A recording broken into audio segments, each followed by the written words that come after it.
Hello दोस्तों, स्वागत है आपका संकल्प एकेडमी के यूट्यूब चैनल पे। दोस्तों, हम लोगों ने प्रीवियस ईयर पेपर का क्वेश्चन को जो है कि एनालिसिस करना शुरू किया था। इसमें हम लोग जो है कि आपको 2022 से लेकर अब तक के जितने सारे एग्जाम हुए हैं सबको जो है कि आपको कवर अप करने का प्रयास किया है। जिसमें से हमारा प्रयास कहाँ तक आ गया है, तो 2017 तक के एग्जाम में जो है कि आपका मुख्य परीक्षा जो हुआ था 2017 का, इसमें जो पूछा गया प्रश्न है, ये सारे प्रश्नों पर आज का विश्लेषण जो है कि हमारा रहेगा।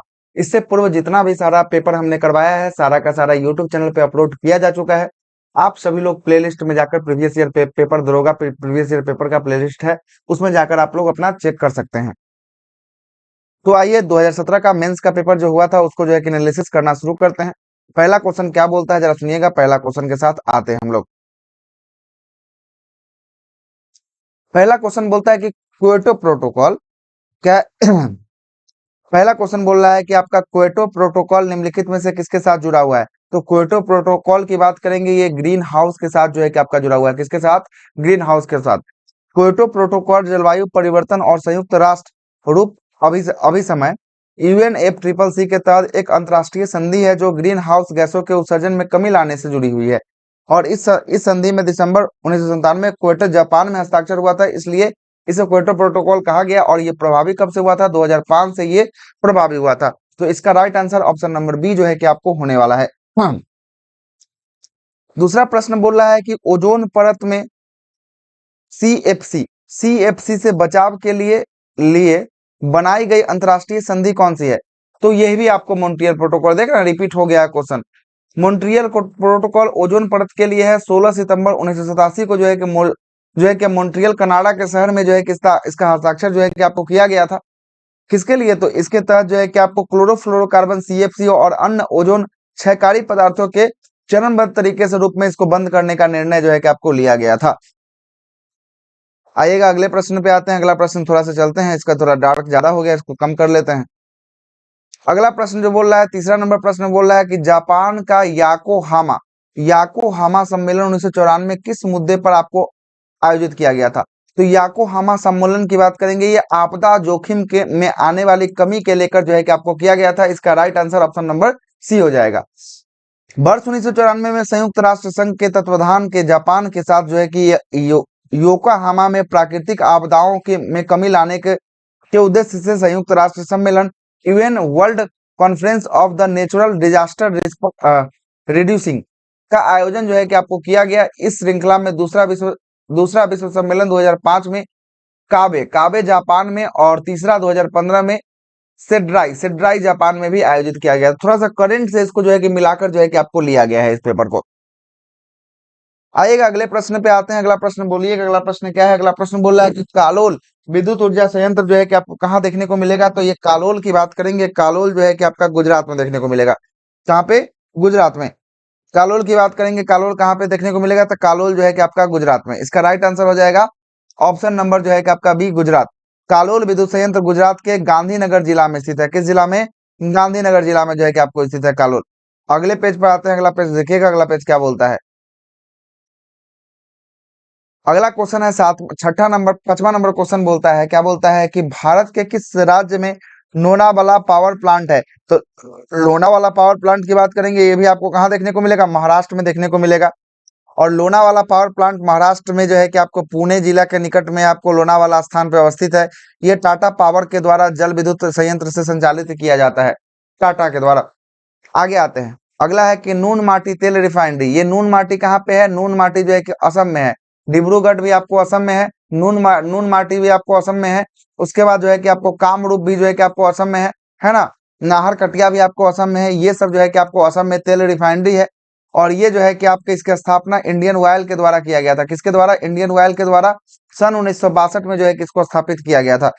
अगला प्रश्न है कि ब्लू बेबी सिंड्रोम एक बीमारी है जो निम्न में से किसके वजह से होती है? तो ब्लू बेबी सिंड्रोम जो है कि आपको नाइट्रेट की अधिकता, किसकी अधिकता?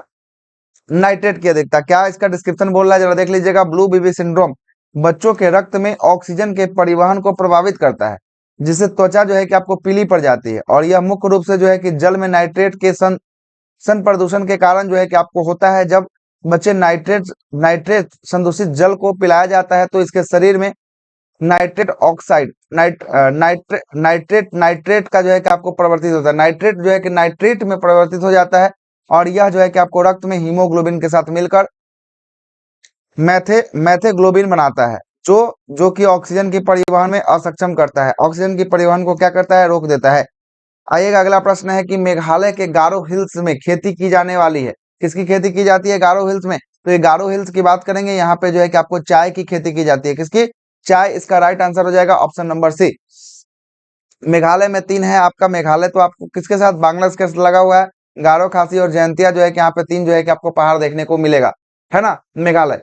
चलिएगा अगले प्रश्न पे आते हैं। अगला प्रश्न है कि दिल्ली दिल्ली का सुल्तान जिसने जो है कि आपको सीरी का किला बनवाया था, तो सीरी का किला की बात करेंगे, ये किसके द्वारा बनवाया गया सीरी का किला? तो ये बनवाया गया आपको अलाउद्दीन खिलजी के साथ। कौन बनवाया था? अलाउद्दीन खिलजी ने आपको सीरी का किला का निर्माण जो है कि आपको करवाया था। अलाउद्दीन खिलजी ने जो है कि आपको सीरी का किला का निर्माण कब करवाया था? तो अलाउद्दीन खिलजी ने सीरी का किला का निर्माण 1503 ईस्वी में जो है कि आपको करवा दिया। शेरशाह सूरी का मकबरा कहाँ है? तो बिहार के सासाराम में आपको शेरशाह सूरी का मकबरा देखने को मिलेगा। शेरशाह सूरी का मकबरा बिहार में सासाराम में आपको स्थित है। शेरशाह सूरी ने आपको कलिंजर कलिंजर के किले पर चढ़ाई करने के दौरान बारूद के विस्फोट से 1545 ईस्वी में इसकी मृत्यु हो गई। किसकी मृत्यु हो गई? तो ये जो हो गया शेरशाह सूरी का मृत्यु हो गया था। अगला प्रश्न बोलता है कि अकबर ने 1567 ईस्वी में 1567 में अभियान के दौरान निम्नलिखित में से मेवाड़ का शासक कौन था? जब ये मेवाड़ के जो है कि आपको अभियान कर रहे थे 1567 में, उस समय मेवाड़ का शासक कौन था? तो राणा उदय सिंह थे। कौन थे? राणा उदय सिंह। 1567 में चित्तौड़ अभियान के दौरान मेवाड़ का जो है कि शासक राजा राणा उदय सिंह था, और इस युद्ध में मुगल सेना ने चित्तौड़ पर अंततः जो है कि फरवरी 1567 में कब्जा कर लिया, और राजपूत सेनानी जयमल और फतेह सिंह फत्ता को वीरगति को जो है कि आपको प्राप्त हुआ, मर गए थे ये दोनों। आगे आते हैं।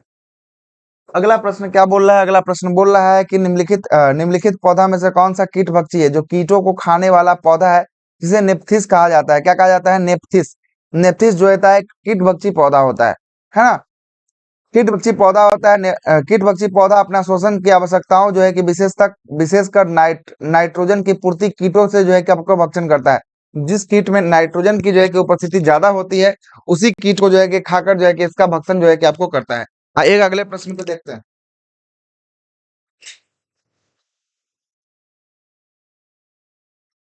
अगला प्रश्न 13 नंबर प्रश्न क्या बोल रहा है, जरा देखिएगा। 13वां प्रश्न बोल रहा है कि निम्नलिखित में से कौन जो है कि आपको मीठे पानी की मछली है? तो निम्नलिखित में से कौन सी मीठे पानी की मछली है? तो मीठे पानी की मछली की बात करेंगे तो ये रोहू जो है कि आपको मीठे पानी की मछली देखने को मिलेगा, है ना। मतलब मीठा मतलब ताजे पानी की मछली। भारत में पाई जाने वाली कुछ जो है कि अन्य ताजे पानी की मछली, इसमें कतला पाया जाता है, महसीर पाया जाता है, हिल्सा पाया जाता है, कांजुली पाया जाता है, रानी पाया जाता है। ये सब ताजे पानी की कुछ मछलियां का प्रजाति है। आगे आते हैं 14वें नंबर प्रश्न पे। 14वां प्रश्न बोल रहा है कि निम्नलिखित में से कौन सा जिंक सम्मिश्रण होता है? जिंक में सम्मिश्रण होता है तो कौन सा होता है? तो बेल धातु होता है। कौन होता है? जिंक क्या बोलता है, जिंक सम्मिश्रण किसमें नहीं होता है? तो सॉरी, नहीं होता है तो बेल धातु में जो है कि आपको जिंक का मिश्रण नहीं होता है। तो आखिर बेल धातु में होता क्या है, फिर इसको भी देख लेंगे। तो जर्मन सिल्वर, निकेल सिल्वर और आपको टाइपराइट्स मेटल में जिंक की मिश्रण होता है, जबकि बेल धातु में तांबा और टीन का मिश्रण होता है। किसका होता है? तांबा और टीन का मिश्रण होता है। इसमें जिंक नहीं होता है। क्या नहीं होता है? इसमें जो है कि आपको जिंक जो है कि आपको नहीं देखने को मिलेगा। अगले प्रश्न पे आते हैं। अगला प्रश्न क्या है, जरा देखिएगा। अगला प्रश्न पे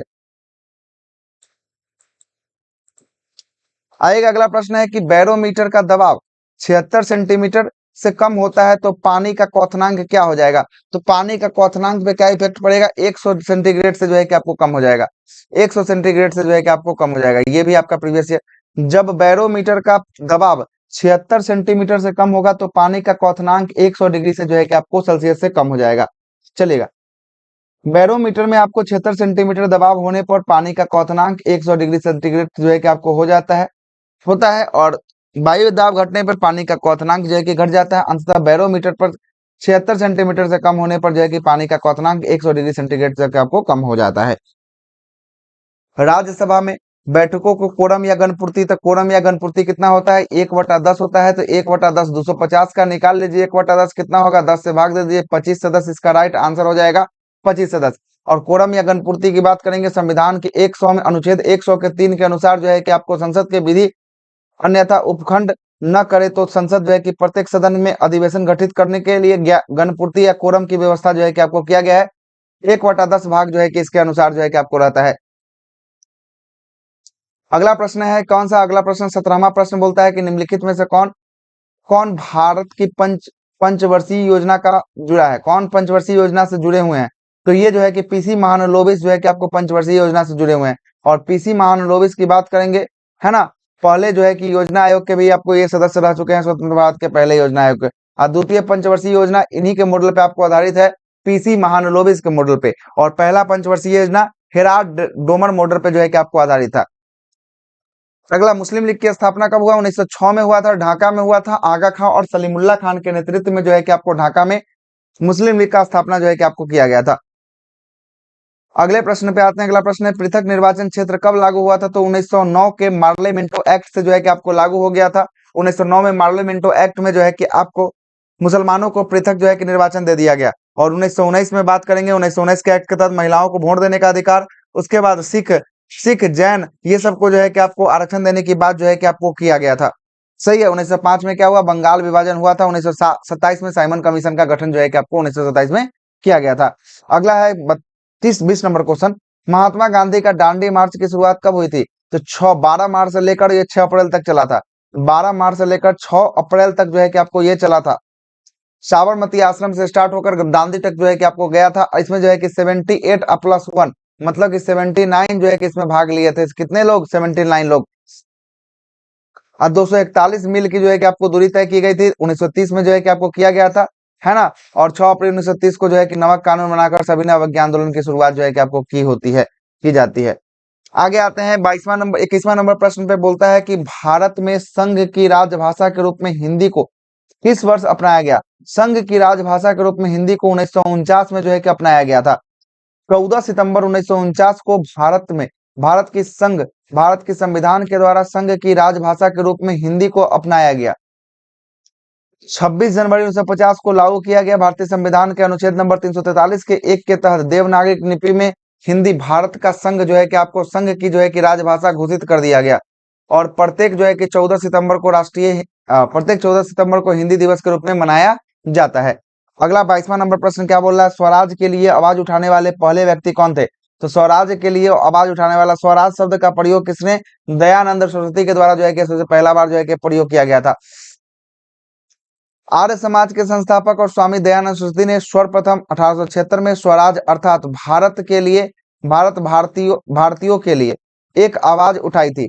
इससे आगे चलकर श्री अरविंदो एवं बाल गंगाधर तिलक ने भारत में स्वतंत्रता संग्राम जो है कि आपको जोड़ दिया। वर्ष 1906 में पहली बार दादा भाई नौरोजी की अध्यक्षता में कांग्रेस के कोलकाता अधिवेशन में स्वराज शब्द जो है कि आपको राष्ट्रीय मांग के रूप में प्रस्तावित किया गया था। 1906 में दादा भाई नौरोजी के नेतृत्व में जो है कि आपको किया गया था।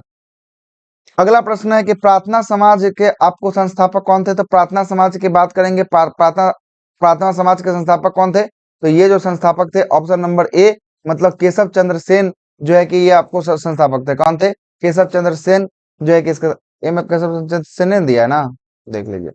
अच्छा, केशव चंद्र सेन के सहयोग से जो है कि आपको आत्माराम पांडुरंग, प्रार्थना समाज कौन है? आत्माराम पांडुरंग केशव चंद्र सेन के सहयोग से जो है कि आपको किया गया था।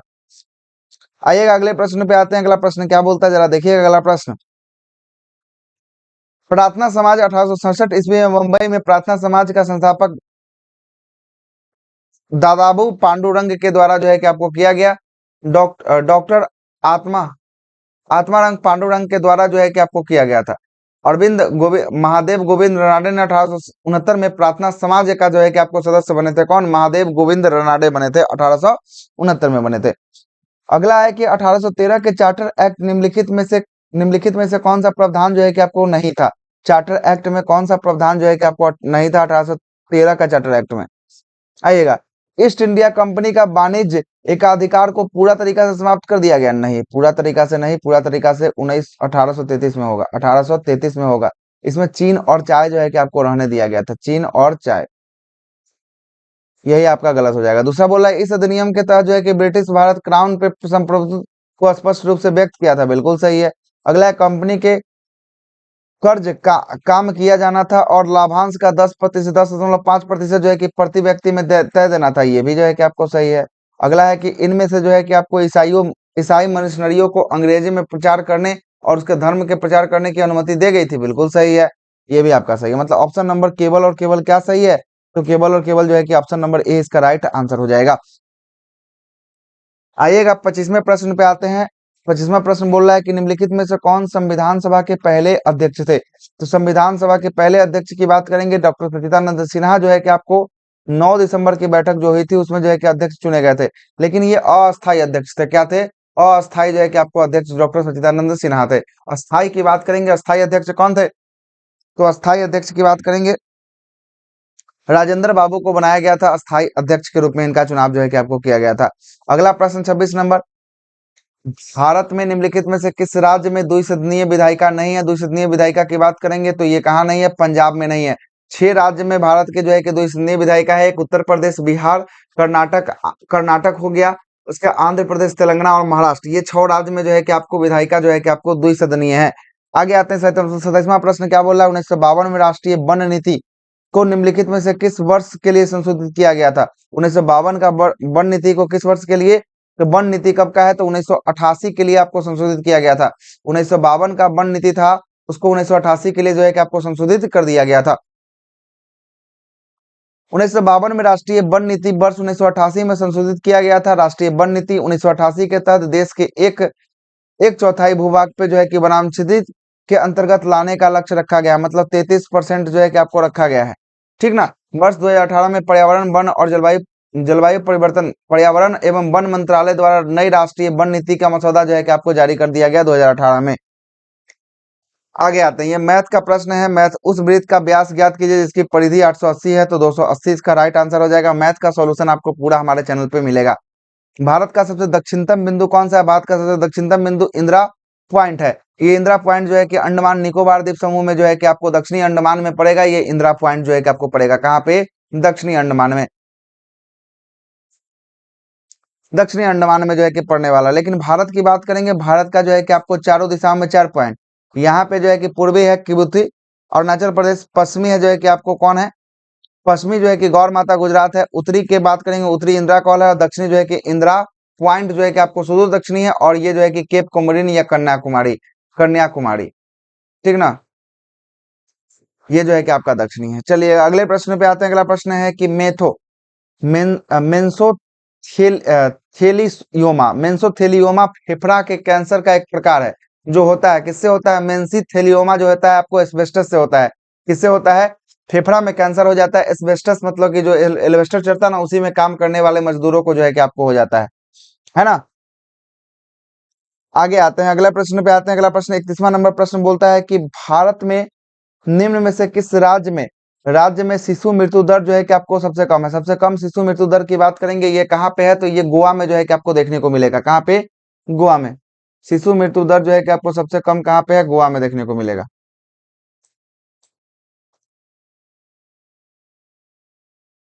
आइएगा अगले प्रश्न पे आते हैं। अगला प्रश्न क्या है? देख सुनिएगा। अगला प्रश्न जो बोल रहा है, हाँ, अगला प्रश्न क्या है? अगला प्रश्न 32वां नंबर प्रश्न बोल रहा है कि भारत के किस राज्य में 2011 के जनगणना के अनुसार देश का सबसे बड़ा जो है कि आपको जनसंख्या घनत्व किसका है? देश का सबसे बड़ा जनसंख्या घनत्व जो है कि सबसे कम बोल रहा है ना, सबसे अधिक बोलेगा तो बिहार हो जाएगा। अधिक में बिहार, और कम में अरुणाचल प्रदेश। कौन है? कम में अरुणाचल प्रदेश है, ठीक है।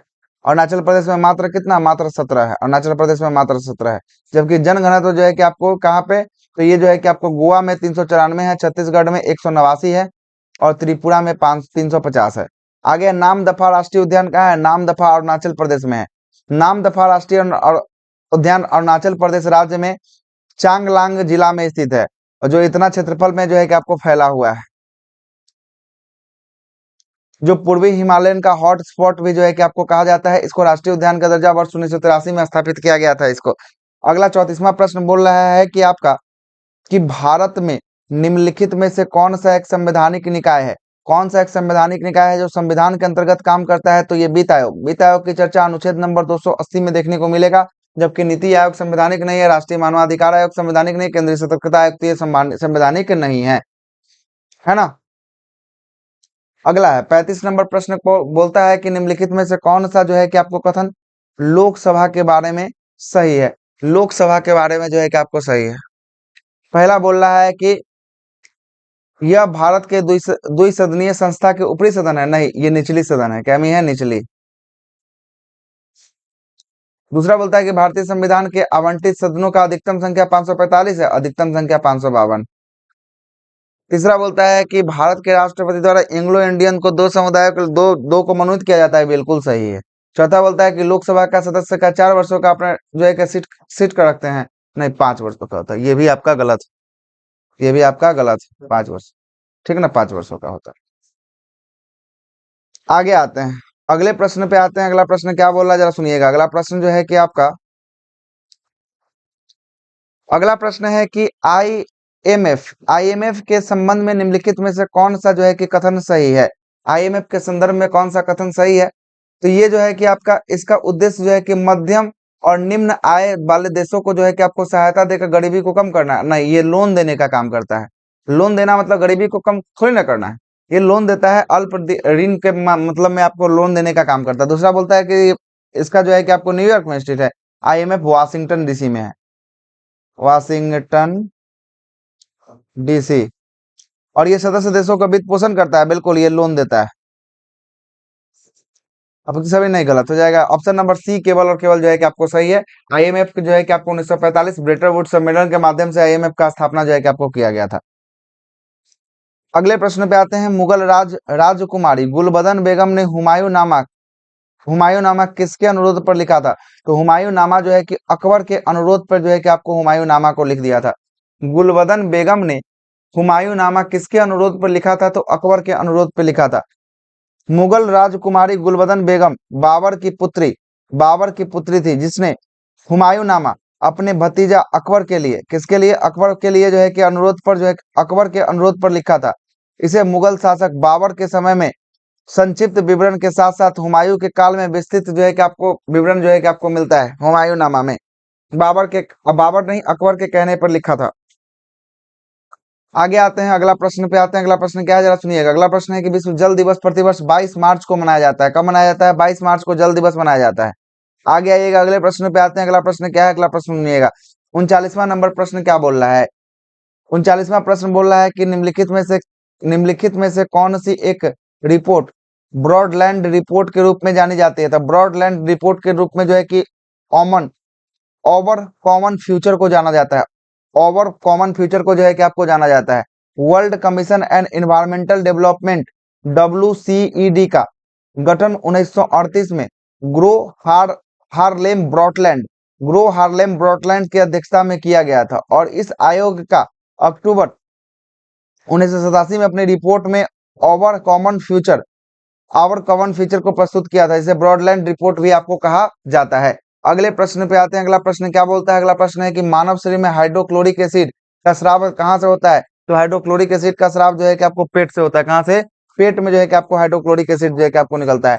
एक प्रकाश वर्ष में दूरी कितना होता है? तो एक प्रकाश वर्ष में 9.46 × 10 के पावर 12 के किलोमीटर, और 15 रहेगा तो 15 क्या हो जाएगा? मीटर हो जाएगा। क्या हो जाएगा? 15 मीटर हो जाएगा। अगला है कि सूर्य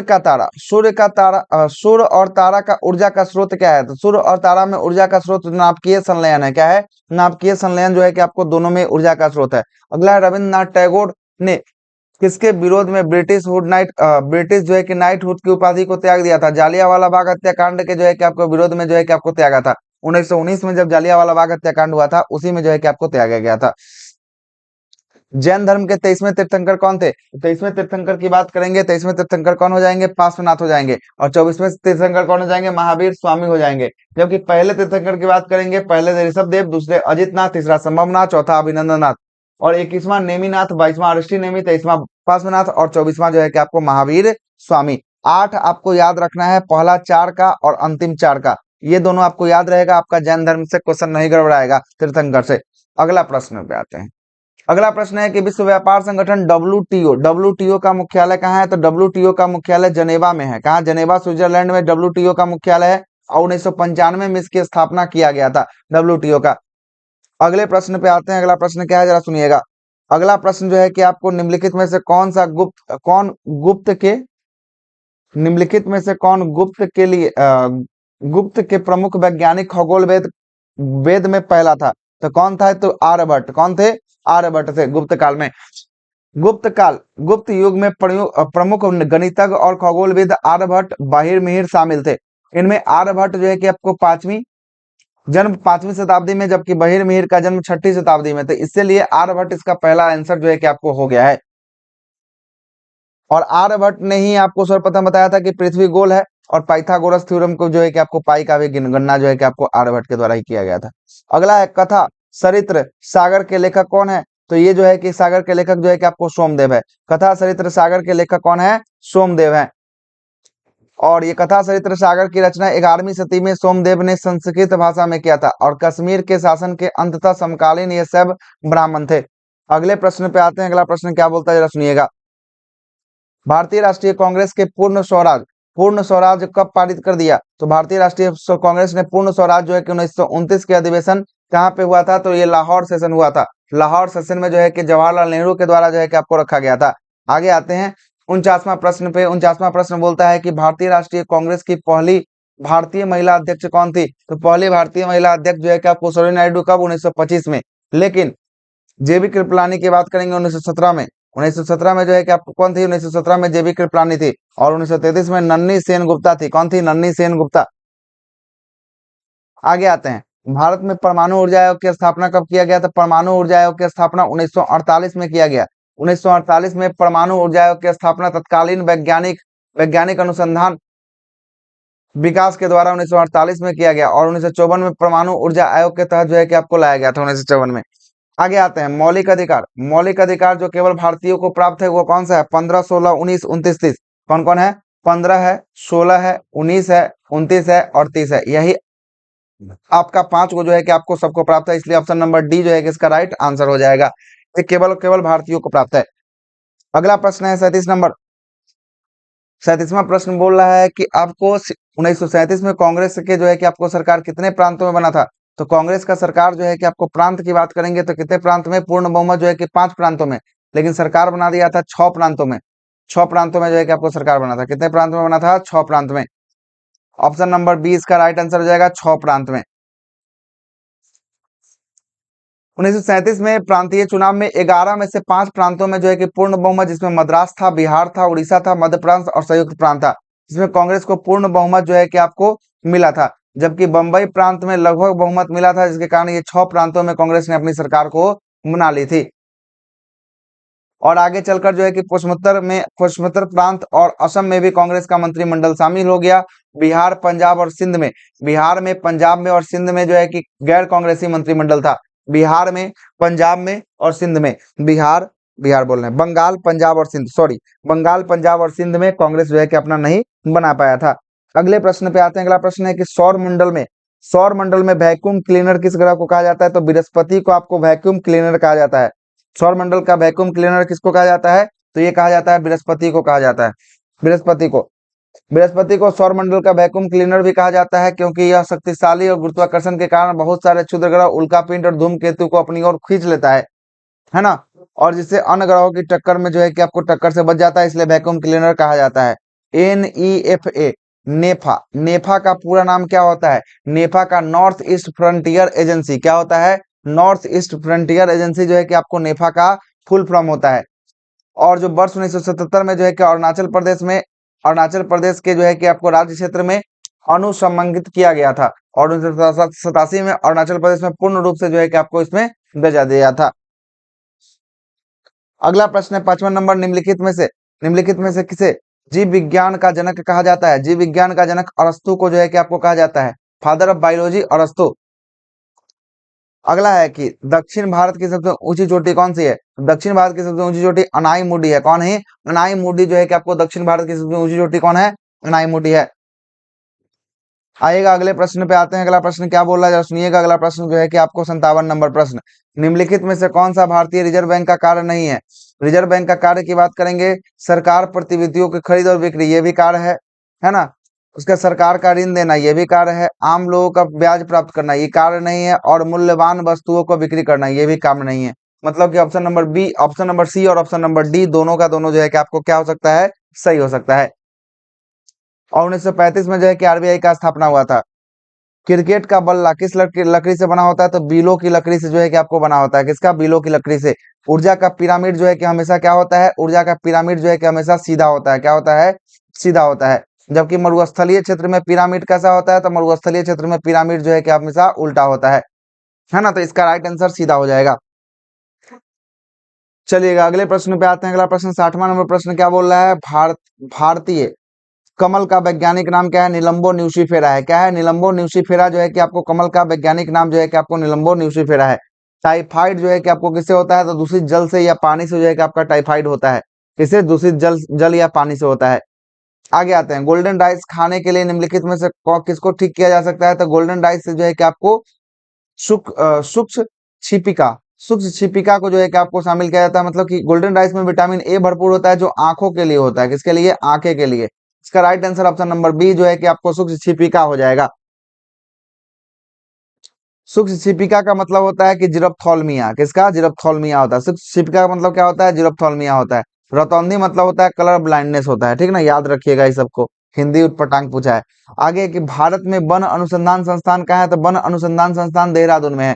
कहाँ पे? देहरादून में जो है कि आपको वन अनुसंधान संस्थान है। इसकी स्थापना 1906 में जो है कि आपको किया गया था, देहरादून में। लाल सिंधी एक किसकी जो है कि नस्ल है? लाल सिंधी की बात करेंगे, ये गाय की नस्ल है। किसकी नस्ल है? गाय की नस्ल है लाल सिंधी। लाल सिंधी एक जो है कि गाय की विख्यात जो है कि अधिक दूध देने वाली नस्ल है। यह भारत, पाकिस्तान, बांग्लादेश और श्रीलंका के रूप में जो है कि आपको दूध उत्पादन के लिए पाई जाता है। अगला प्रश्न पे आते हैं। अगला प्रश्न क्या है? अगला प्रश्न है कि माइक्रोबियल माइक्रोबियल हमले के लिए प्रतिरोधी रहे जीनोबायोटिक्स जीनोबायोटिक्स को क्या कहा जाता है, तो जीनोबायोटिक्स को रिके लिस्टेट्स कहा जाता है। रिके लेटेस्ट रिटलेट्स जो है कि आपको कहा जाता है। अगले प्रश्न पे आते हैं। अगला प्रश्न क्या है? अगला प्रश्न है कि भारतीय स्टेट बैंक को पहले कहा जाता था, क्या कहा जाता था? इंपेरियल बैंक ऑफ इंडिया के नाम से जो है कि आपको जाना जाता था। इंपेरियल बैंक ऑफ इंडिया का राष्ट्रीयकरण किसके रूप में? एसबीआई के रूप में जो है कि इसका राष्ट्रीयकरण जो है कि आपको किया गया था। 1955 में 1 जुलाई 1955 को इंपेरियल बैंक ऑफ इंडिया का राष्ट्रीयकरण एसबीआई के रूप में हुआ था। इंपेरियल बैंक की स्थापना 1921 में जो है कि आपको किया गया था। मूसी और भीमा नदी किसकी सहायक नदी है, तो कृष्णा की सहायक है। कृष्णा की सहायक है। मूसी और भीमा जो है कि किसका है? कृष्णा की सहायक है। आगे आते हैं। अगला है कि उड़ीसा के बादाम पहाड़ के खनिज खनन के लिए प्रसिद्ध है। किसके खनिज खनन के लिए प्रसिद्ध है? बादाम पहाड़ जो है कि हेमेटाइट के लिए आपको प्रसिद्ध है। किसके लिए? लोहा के लिए, हेमेटाइट के लिए जो है कि आपको प्रसिद्ध है। अगला है कि सुंदरी पेड़ के लिए जो है कि प्रसिद्ध प्रजाति कहाँ पाई जाती है, तो सुंदरी पेड़ जो है कि आपको कहाँ पाया जाएगा, तो ये मैंग्रोव वन क्षेत्र में जो है कि आपको पाया जाता है। कहाँ पे? मैंग्रोव वन क्षेत्र में जो है कि आपको पाया जाता है। Tata iron and steel company TISCO की स्थापना वर्ष कब में हुआ था? वर्ष जो है कि 1907 में जो है कि आपका टिस्को की स्थापना जमशेदपुर टाटा में जो है कि आपको किया गया था। अगला है कि 71 नंबर प्रश्न बोलता है कि निम्नलिखित में से कौन सा तत्व जो है कि एक धातु है? कौन सा तत्व एक धातु है? कौन हो जाएगा धातु, तो ये टीन भी एक धातु है और तत्व भी है, और आपका जिंक भी एक तत्व है और धातु है। मतलब ऑप्शन नंबर ए और ऑप्शन नंबर सी दोनों का दोनों जो है कि आपको क्या होने वाला है, सही होने वाला है। जे थॉमसन किसके आविष्कार के लिए भौतिक नोबेल प्राइज जो है कि आपको दिया गया जे थॉमसन को, तो इलेक्ट्रॉन के आविष्कार किए थे जे थॉमसन। प्रोटॉन का जो है कि आविष्कार किसके द्वारा किया गया है, तो कमेंट बॉक्स में छाप दीजिएगा। अगले प्रश्न पे आते हैं। अगला प्रश्न बताइएगा। अगला प्रश्न क्या है? अगला प्रश्न है कि ओरियन तारामंडल का दूसरा नाम क्या है? ओरियन तारामंडल का दूसरा नाम जो है कि आपको हंटर है। क्या है? ओरियन तारामंडल का दूसरा नाम क्या है? हंटर है। ओरियन तारामंडल का दूसरा नाम हंटर है। इसका नामकरण जो है कि ग्रीक मैथ किए शिकारी हंटर के देवता ओरियन से जो है कि आपको किया गया है। अगला प्रश्न जो है कि आपका लुसाई बोली लुसाई बोली भारत के किस राज्य में बोली जाती है, तो लुसाई बोली की बात करेंगे भारत के मिजोरम में बोली जाती है। यहाँ तो मिजोरम दिया ही नहीं है। मिजोरम सुनिएगा, लुसाई बोली मिजो भाषा भाषा का एक प्रकार है जो भारत के मिजोरम राज्य में सर्वाधिक बोली जाती है।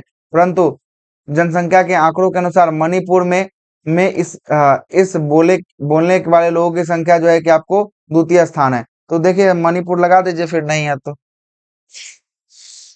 है ना, लगा दीजिए।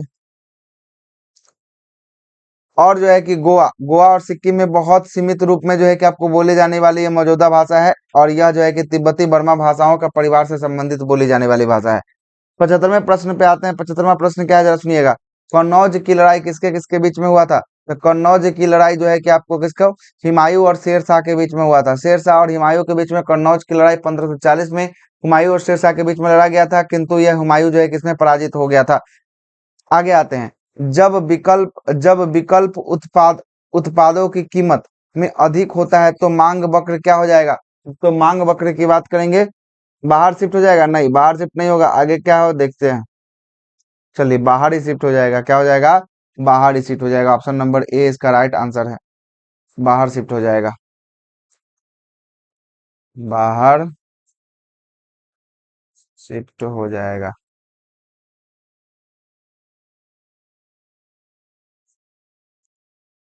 आगे आते हैं। निम्नलिखित में से कौन सा अप्रत्यक्ष कर नहीं है? अप्रत्यक्ष कर नहीं है मतलब कि, अच्छा, कौन सा अप्रत्यक्ष और कौन सा प्रत्यक्ष कर नहीं है, मतलब अप्रत्यक्ष बोल रहा है। अप्रत्यक्ष कौन सा नहीं है? तो इनमें से जो है कि आपको कोई नहीं, सबका सब धन कर जो है कि आप खुद देते हैं, आयकर खुद देते हैं, कॉर्पोरेट टैक्स आप खुद देते हैं। इनमें से कोई नहीं। अप्रत्यक्ष का मतलब इनकम टैक्स वर्तमान में ले लीजिए, है ना, अप्रत्यक्ष कर। अगला है 78 नंबर प्रश्न। क्या बोलता है? निम्नलिखित में से कौन सा संविधान संशोधन भारत में मिनी संविधान के रूप में जाना जाता है? 42वां संविधान संशोधन 1976 को मिनी संविधान के रूप में जो है कि आपको जाना जाता है। रियो शिखर सम्मेलन किसके साथ जुड़ा हुआ है? तो रियो शिखर सम्मेलन की बात करेंगे, जैव विविधता का कन्वेंशन है, जैव विविधता से आपको जुड़ा हुआ है। रियो शिखर सम्मेलन जैव विविधता से है।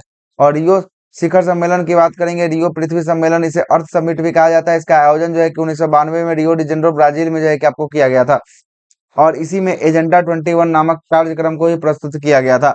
आगे आते हैं। अगला प्रश्न है कि बुक्सा टाइगर रिजर्व किस राज्य में है? तो बुक्सा जो है कि आपको पश्चिम बंगाल में देखने को मिलेगा। 1983 में से टाइगर रिजर्व जो है कि आपको बनाया गया था। किसको? बुक्सा को बनाया गया था। इसमें गणना करना है, इसमें जो है कि आपको त्रिभुजों की संख्या गिनना है। तो त्रिभुज की संख्या गिन लीजिएगा, जितना होगा उतना। इसका राइट आंसर जो ऑप्शन नंबर डी 28 होने वाला है। आगे आते हैं। ये मैथ का प्रश्न है, इसका आंसर नंबर सी जो है कि 18 होने वाला है। इसका पीडीएफ जो है कि हमारे टेलीग्राम चैनल पे मिल जाएगा। आगे आते हैं। इसका भी आंसर क्या होगा? इसका भी आंसर जो है कि आपको सी होने वाला है, 83। इसको जो है कि मिलाना है, रीजनिंग का प्रश्न है, इसका भी सी होगा। आगे आएगा 83 के बाद। आगे आते हैं। अगला प्रश्न जो है कि 84। इसमें जो है कि आपको फटकारना है कौन जो है कि आपका गलत है। तो कौन गलत है? तो ऑप्शन नंबर ए 65 जो है कि इसका गलत हो जाएगा। क्या गलत हो जाएगा? 65। 7 दूना 14 प्लस 1 15, 15 दूना 30 प्लस 2 32। अब 32 तिहाई जो है कि आपको 32 गुने 3 प्लस 3 करना है। 3 दूना 6 और 3 तिहाई 9 प्लस 3, मतलब 96 यहाँ पे होना चाहिए। क्या होना चाहिए? 96 होना। अच्छा, तो दो ही ना गुना करना है, दो। चलिए, तो दो। तो 32 गुना 64 अब 3 कितना होना चाहिए? 64 और 3 67 होना चाहिए। जहाँ पे कितना है? तो यहाँ पे 65 दिया, इसलिए इसका आंसर जो है कि ऑप्शन नंबर ए सही हो जाएगा। चलिएगा, ये जो है कि आपको रीजनिंग का प्रश्न है, इसका आंसर जो है कि ऑप्शन नंबर सी हो जाएगा। अगला प्रश्न पे आते हैं। अगला प्रश्न रीजनिंग का प्रश्न है, इसका भी आंसर नंबर सी हो जाएगा। अगला प्रश्न जो है कि आपका किसका है, देख लेते हैं। अगला प्रश्न भी जो है कि रीजनिंग का है, इसका भी आंसर जो है कि ऑप्शन नंबर ए हो जाएगा, है ना। सब बना लीजिएगा। अगला प्रश्न जो है कि आपका ये है, इसका भी आंसर नंबर बी हो जाएगा। क्या हो जाएगा? बी हो जाएगा। और आगे चलेंगे, आगे 89 की बात करेंगे। 89 का ऑप्शन नंबर सी हो जाएगा। क्या है? एथलीट है, एशियन है और इंडियन है। मतलब एशियन तो कुछ भी हो सकता है, एथलीट मतलब कि पूरा एशिया है, एशिया में इंडियन है, और इंडियन में एथलीट है। ठीक ना, ऑप्शन नंबर सी जो है कि इसका राइट आंसर हो जाएगा। आइएगा अगले प्रश्न पे आते हैं। अगला प्रश्न क्या बोलता है, जरा देखिएगा। अगला प्रश्न है कि दो आदमी 2 से 7 अंकों के 50 से जो है कि 99 तक की सभी संख्याओं को लिखता है, तो इसमें सम संख्या कितनी होगी? इसमें सम संख्या आपको 32 होने वाली है। कितनी होने वाली है? 32 होने वाली है। एम बराबर 13, तो पेन बराबर 35, तो होटल बराबर कितना? तो होटल बराबर 60 होगा। देखिएगा, एम का 13 होता है, पेन का 16, 5 और आपका 14 होता है एन का। इसको जोड़ दिया है, आपको 35 जोड़ दिया है। वैसे ही आपको कर लीजिएगा, सबका आ जाएगा 60 आंसर आ जाएगा। अगला है कि आपको रीजनिंग का प्रश्न है, इसका भी जो है कि आंसर क्या हो जाएगा? एक हो जाएगा, ऑप्शन नंबर एक। अगला है मैथ का प्रश्न है, मैथ का आंसर क्या हो जाएगा? तो मैथ का आंसर जो है कि आपको सी होने वाला है। अगले प्रश्न पे आते हैं। अगला प्रश्न 94 नंबर है, देख लीजिएगा। 94 का आंसर जो है कि आपका ए होने वाला है। 94 का आंसर क्या होगा? 94 का आंसर जो है कि आपका ए होगा, ए होगा। 95 नंबर प्रश्न जो है कि इसका आंसर जो है कि आपको डी होने वाला है, 95 का। 96 की बात करेंगे, 96 में भी डी होने वाला है। 97 की बात करेंगे, 97 में जो है कि आपका बी होने वाला है। 98 की बात करेंगे, 98 में क्या होगा, 98 में जो है कि आपको निम्नलिखित, अच्छा, किसी लीप वर्ष में निम्नलिखित महीने में से किसका जो है कि कैलेंडर समान होता है? तो लीप वर्ष में किसका, जनवरी और जुलाई का जो है कि आपको समान होता है, किसका, जनवरी और जुलाई का। चलिए, ये भी मैथ का प्रश्न है, इसका आंसर जो है कि ऑप्शन नंबर बी 70 मीटर हो जाएगा। आगे 100वां प्रश्न जो है कि यदि नवीन कहता है कि मोहन उसकी माता माता तेरी माता की इकलौती पुत्र है, तो नवीन का मोहन से क्या संबंध हो जाएगा? तो नवीन का मोहन से संबंध की बात करेंगे, ये जो हो जाएगा आपका, है ना, स्पष्ट नहीं है, मोहन की मामा हो जाएगा, है ना, स्पष्ट ही नहीं है, इसका जो है कि क्रॉस आउट कर लीजिएगा, स्पष्ट नहीं है। इसी के साथ जो है कि हमारा ये खत्म होता है। अब जो हम लोग चलेंगे ना, 2008 का जो एग्जाम हुआ था, ये अंतिम है, ये अंतिम पृष्ठ है। इसके बाद जो है कि पूरा का पूरा प्रीवियस ईयर आपका समाप्त हो जाएगा। ये अंतिम है, 2008 के एग्जाम में जो पूछा गया था, इसी पर हम लोग चर्चा करेंगे, और ये अंतिम होगा। 2008 के बाद आपका प्रीवियस ईयर पूरा तरीका से आपका समाप्त हो जाएगा। तो एक और वीडियो जाएगा 2008 से, उसके बाद जो है कि आपका पूर्णतः समाप्त हो जाएगा। तो चलिए, इसी के साथ सेशन की समाप्ति करते हैं, फिर से अगले सेशन में मिलेंगे, तब तक के लिए आप सभी को जय हिंद।